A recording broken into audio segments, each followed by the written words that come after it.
What's up, guys? Old guy 379 here coming at you. Stuck down here in Weston, Florida, waiting for produce on Monday. It's kind of a normal thing when we come down here. You get unloaded on a Friday. Our loads come out on Monday. That's just how it is. So I get a weekend stuck down here in sunny southern Florida.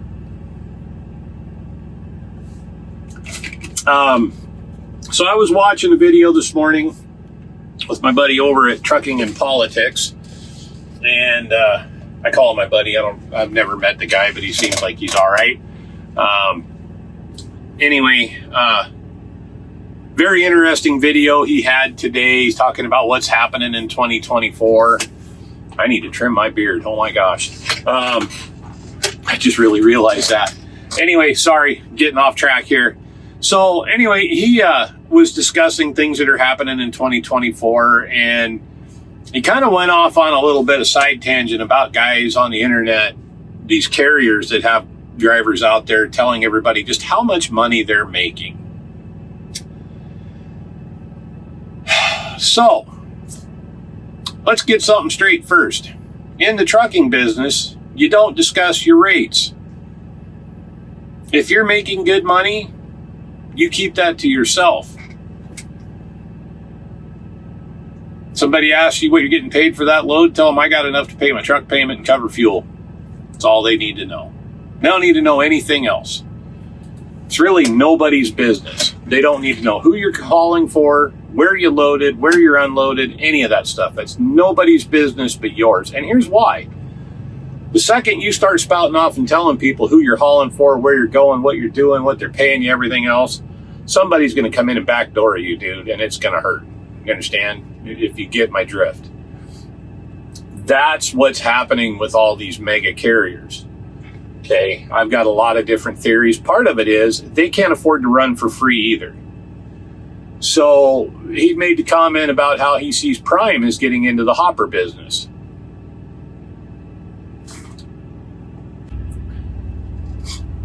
Sorry, I had to take a little second there. I'll put these together, so there's going to be a weird little gap there. I apologize. But he said Prime was getting into the hopper business. Of course they are, because they've got their rates for reefers and dry van stuff cut down so freaking cheap they can't afford to run. Why do you think they got into the tanker business in the first place? They got into that because there's money to be made, and they had some wiggle room between the top rates and the bottom end where they could get in there and make a decent rate, but still be cheaper than everybody else and secure accounts with these customers or contracts with these customers to haul for a lower rate. Why do you think Schneider got into specialized stuff for a while and was running around with freaking heavy haul equipment? Why do you think they got into the tanker business? You know, there's been a few people. The only one really that's kind of safe right now are livestock haulers. However, I did see a JB Hunt truck on a dedicated pork haul in Iowa, hauling pigs to IBP.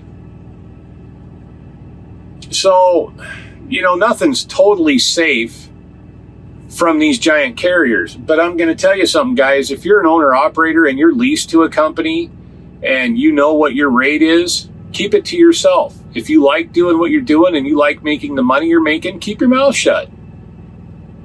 Plain and simple.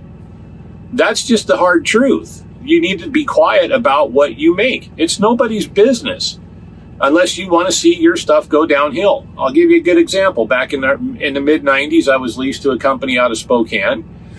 We were hauling for Safeway out of LA, coming back up with produce up to Tacoma. We ran into Spokane, but we got into the Tacoma side, and it paid really good. Then all of a sudden, we're not hauling up there anymore. So I asked the owner, I said, what's going on? He said, well, so-and-so came in and undercut us. And I said, really? He goes, yeah, but I wouldn't worry too much about it. He said, we'll have it back. And he said, when we do, we'll up the rate. Unfortunately, that's what happened. Same thing on our orange juice haul. We had some one pick, one drop loads that went straight into LA, back in the mid 90s that were paying us right around $1,900 roughly, I'm guessing. If I remember right, it was between $1,800 and $1,900. It was decent money. It was really good money at the time because it's about 1,100 miles. So it was like $1.50 a mile or something like that. For a one pick, one drop load, it wasn't bad. And Dick Simon came in and told them they'd do it for $9.50. And we were like, take it. Have fun with that. It took about 4.5, 5 months, and these guys were back banging on our door saying, hey, can you start hauling these loads? They just can't get them there on time. They're having damage issues. They're freezing loads, all kinds of stuff. And we ended up at 2,100. So, sometimes it works that way. But most of the time, especially in this day and age, what we're seeing right now is there's no real demand for equipment like there was 3 years ago, 4 years ago. Sorry, I'm really thirsty. I was out greasing my truck earlier, and it's hot down here. But with the capacity being greater than the demand for freight, we're going to see a lot of this. So guys, keep your rates to yourselves. Okay? Don't tell anybody. As for these guys getting on YouTube and showing you their statements and how much they make, Prime, Schneider, Swift, all those guys that have their owner-operator lease purchase guys, they have to have their golden children. They have to make it look good to everybody. Now, that's not to say that you can't get in there and make money and do okay. The problem that I've seen over the years with all these lease purchase programs, it's not just that they lie to you about what you can do, but so many guys, and I'm just going to be honest with you, so many drivers I've met over the years that get into this and go, oh, I'm going to be an owner operator. I'm going to do a lease purchase. I'm buying this truck. I'm doing this, blah, blah, blah. They don't have a business mindset. They don't understand how much it costs to actually run that truck. And then they get the attitude, well, I'm an owner operator. If I don't want to roll, I don't have to roll. I'm just going to sit. I'm going to wait. I'm going to do this. I'm going to do that. Or they see the money that they could be making and they go out and blow it all on stupid crap when they need to sock some money away and have some extra for a rainy day. I've been through a lease purchase plan with a larger company in Washington State, and I paid off 3 trucks. Well, 2 trucks, one I paid off twice. And when I left, my truck was paid off and I left with about $28,000 cash in my pocket. Because they had a reserve fund that you had to have, and they let you go in up to a certain point, and then it just sat there. And you could use that reserve to pay for major repairs. I knew so many guys who only went to the minimum amount of the reserves, but then they advanced themselves out of a paycheck constantly.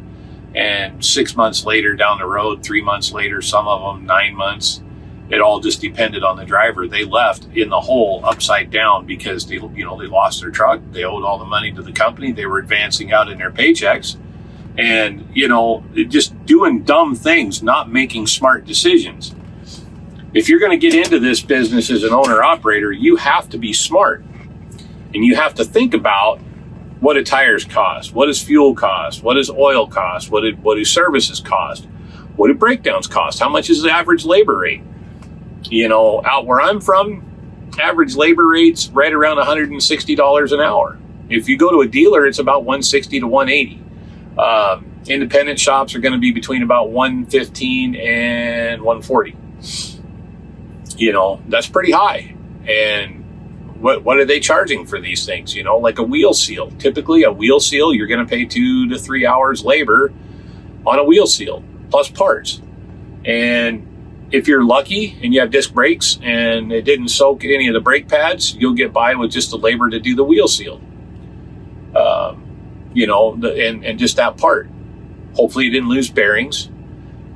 If you have drum brakes, I can guarantee you are not going to get a shop anywhere unless you know the guy really well to just put your old shoes back on if they've got oil on them at all.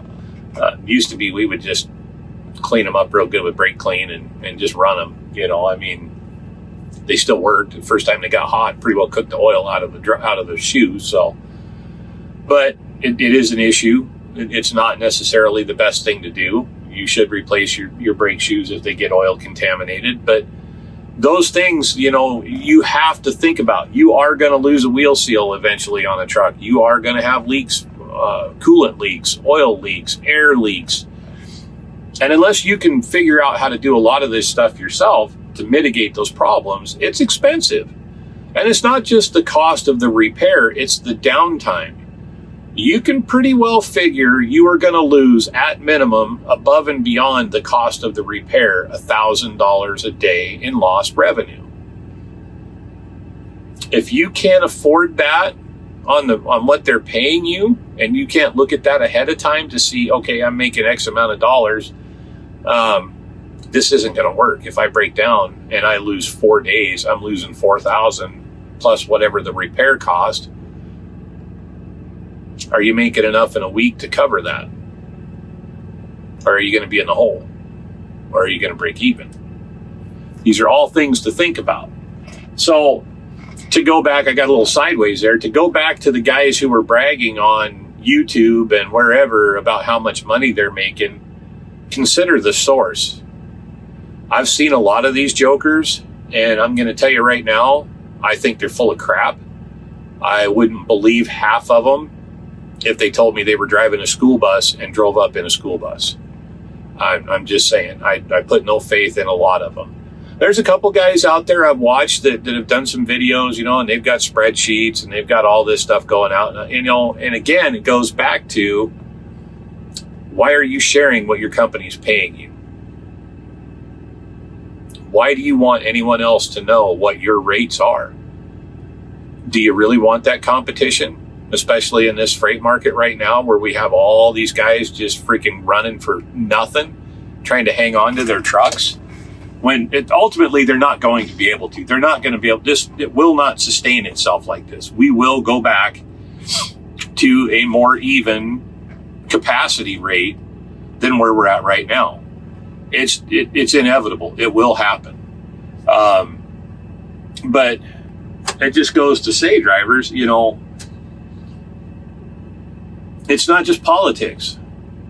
It's the fact, this goes back to a lot of what I've said, and the guy and Dave over at Smart Trucking, and forgive me, trucking and politics, man, I am drawing a complete freaking blank on your name right now. I saw it earlier today and I meant to write it down and I didn't, and I'm on my phone and I just, because I can't find my microphone. I'm sorry if the audio is a little off here. I have a lavalier and I can't find it. I don't know what I saw it this morning when I made breakfast. I don't know what I did with it. By the way, I went out, so I've got a little single burner stove and a cast iron like flat griddle thing with a handle on it, like looks like a frying pan without sides on it. Had sausage and eggs and toast for breakfast this morning. Oh man, I tell you, there ain't nothing better. If you have the time to do it, there ain't nothing better than making your own food and eating outside. And it's like camping, it really is. The food just seems to taste better. So it's definitely way better than a truck stop. But I'm getting sideways. That's another way to save money, though, as a truck driver and owner operator. It's really not that much cheaper, though. I'll be honest with you. When you consider the time and everything, it's not that much cheaper than finding a good sit-down restaurant and enjoying a meal that was cooked for you.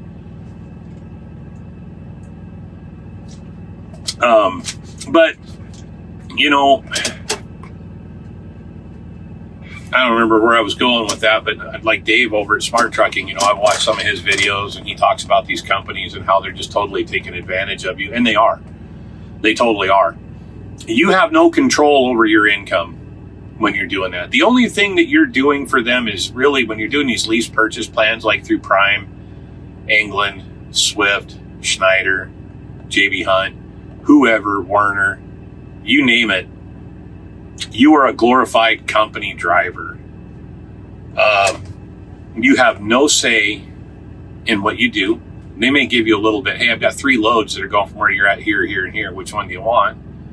But they all pay the same. There might be a little different rate for short haul versus, regional and long haul. But you don't know what they're getting paid. There's no transparency. Are they giving you the broker's rate con? Are they giving you their contract amount information to let you know what they're actually making on that load? Probably not. They're just throwing a rate out there and you're going, oh yeah, look at this. I got $1.67 a mile. Okay, that's great, Sparky, but it costs you over $1 a mile to run your truck. How much are you really making? You can make 55, 60, 65 cents a mile as a company driver plus bonuses, and you're only getting 67 cents a mile out of that $1.67 a mile load. How much are you really making? Oh, wait, I'm waiting. And that doesn't include taxes you have to pay. Take 20% off the top of that right there. You're making about 48, 50 cents a mile. Just saying. So, trucking and politics. I love your channel, dude. I like listening to you talk. I'm still not sure I'm in agreement with everybody. I think Southern English and English is your second language. Not sure what your first language is. No, I'm just kidding, dude. I'm just playing. I'm totally just playing with you because you keep bringing it up. I've heard you several times in your videos say that the people ask you if English is your first language. Yeah, it's, I don't know, man.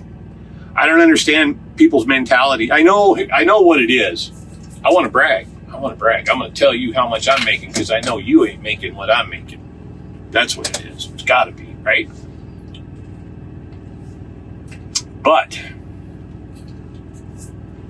I got news for you.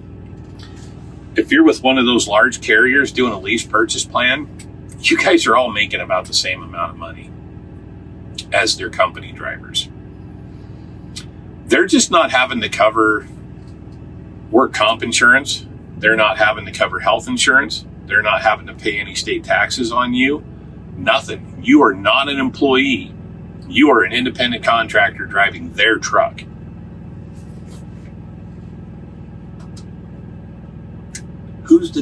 In the famous words of Major Payne, who's the dummy now? I'm just saying, really, do your research. If you're going to buy a truck and lease to somebody, buy a truck. Find a carrier that's got a good reputation and lease it to them. Run under their authority. I have never had my own authority. I've never felt a need for it. There's a lot that goes with it. Is there a lot of freedom and independence? Absolutely. But I've been very fortunate to be leased to companies, even when I was leased to System and TWT in Spokane, what they were charging me and what I was left over with, it was well worth it, me not getting my own authority and letting them handle all of the paperwork. The only thing I had to do was turn everything in. I just don't see a need for it. If you got a good carrier to be with, then you don't need your own authority. You're still going to pay for insurance and everything and all that, but you got to weigh out what they're taking out percentage wise. Like there's a company I know of that I know fairly well. Pulling your own trailer, they're taking 22%. That's absurd. Dude, no way. Back in the early 90s when I was leased to PSE, we got 80% pulling their trailer and 90% pulling our own. Pulling your own trailer was a way better deal because 10% of, say you do 30 grand at the end of the month, that's $3,000 for trailer rent. And that might include maintenance and everything, but there's not that much maintenance on a trailer unless it's a reefer unit. And hopefully if your reefer's low hours and been maintained well, it's not a lot either. That's a lot of money, man. Especially back in the 90s. When you could go buy a trailer at that time with a reefer unit on it for less than 60 grand, right around 40, brand new trailer and reefer unit, and 48. I think the last trailer I spec'd out in 95, I think it was like 48, 49,000. Nowadays, you're talking like a single temp reefer, you're looking in that sub $100,000 range, between 80 and 95,000 to $100,000 for a trailer and a reefer for a 53-foot spread with a single temp reefer. You throw a multi-temp in there and you're looking at well over $100,000, $120,000 to $140,000 range. Just right where trucks were just a few years ago. So then where's your payment at? You're going to be right around $2,000 a month for a payment at that point. But 22% is ridiculous. If you're getting charged any more than 12, 13% pulling your own trailer and they're doing all the paperwork for you, you need to look somewhere else, because you're already, especially if you're hauling broker freight, you're already paying the broker probably between 8 and 12%. And then, the percentage you're paying your company on top of it. So you're paying as much as 30% of what the load paid is what you're paying out. So you might only get 70% of what that load actually pays. As far as that goes, if you have your own authority and you can get a contract with somebody and really nail them down on a contract, that's the best thing to do. But then you have to be sure you've got some ownership in this situation now that you can fulfill that contract. And if you need time off too freaking bad, you're not going to get it. Because most of these places you're going to contract with want a truck moving every week, or, depending on whatever it is, maybe it's to haul a load a day, 5 days a week. Well, if you're fine with just weekends off and never having any other time off, that's fine. But either that or you need to find somebody to drive your truck while you're off doing your thing. And I know for a lot of us, especially myself, man, I don't want anybody else driving my truck. So I'll take my time off when it comes. And, I'm planning for some time off this summer, but not like 2-3 weeks, maybe a week.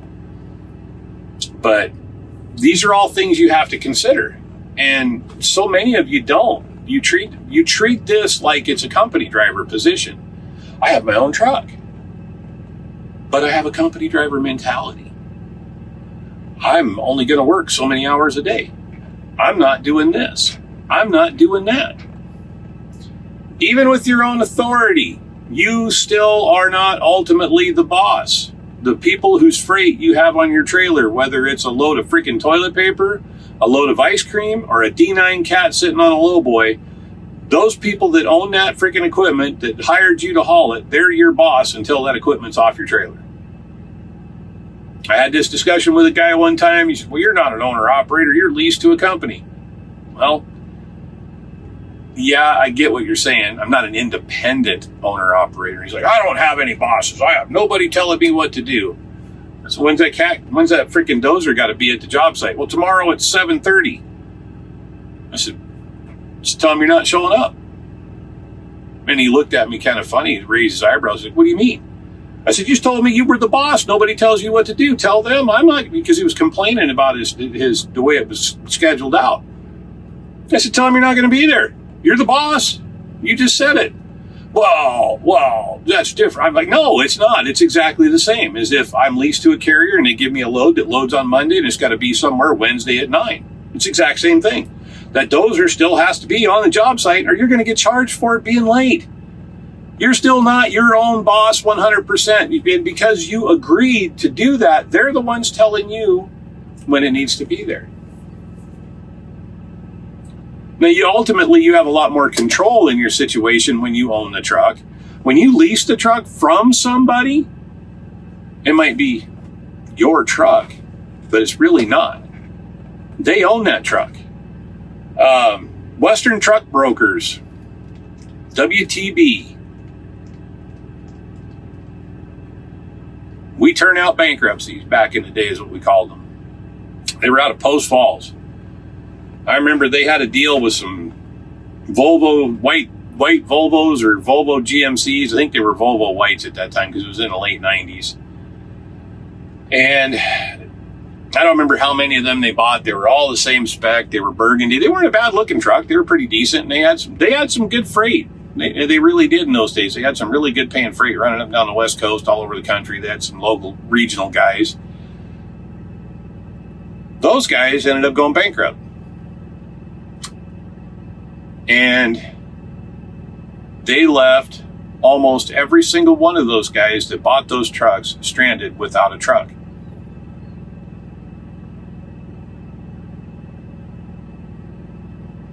What happened, you ask?